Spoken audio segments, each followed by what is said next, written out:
বাঁচতে চান দুই সন্তানের জনক দিনমজুর আসমত আলী। বিরল রোগে আক্রান্ত হয়ে শয্যাশায়িত, স্ত্রী চলে গেছেন অন্যত্র। আফাজউদ্দিনের তথ্য ও ভিডিও চিত্রে থাকছে বিস্তারিত।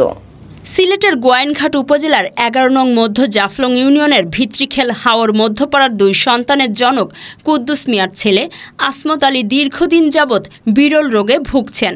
এরই মধ্যে চিকিৎসায় খরচ হয়েছে বিপুল অর্থ।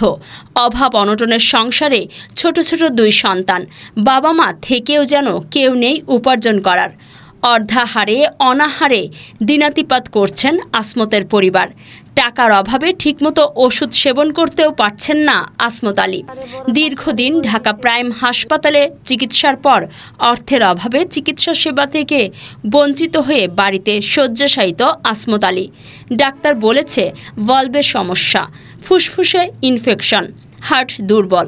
অতি শীঘ্রই অপারেশন না করালে আসমতকে বাঁচানো সম্ভব হবে না।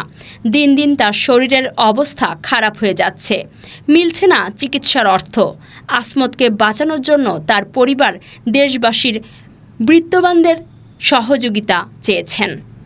যদি তার বাওয়াল যদি না পাল্টায় তাহলে আমার ছেলে আসমত মারা যাবে। আমার দুইটা বাল্ব নষ্ট হয়ে গেছে। আমার যা অর্থ সম্পত্তি আছিল সব আমার চিকিৎসা বাবাদের খরচ করে ফেলছি। এখন আমার চিকিৎসার জন্য আমার কাছে কোনো টাকা পয়সা নেই। এখন আপনাদের কাছে আমি সাহায্য সহযোগিতা চাই যাতে আমি সুস্থ হইতে পারি। দেশবাসী ভাইয়ের কাছে আমি হাত বাড়াইছি। আমার একটা ছেলে আমার আসমতে নিয়ে আমার কিছু একটু সাহায্য আনেরা দিবেন। দুটা বাউল ড্যামেজ হয়ে গেছে, তাই দেশবাসীর কাছে আকুল আবেদন, যদি আপনারা দয়া করে কেউ সাহায্যের হাত বাড়াই দেন তাহলে আসমতকে বাঁচানো সম্ভব।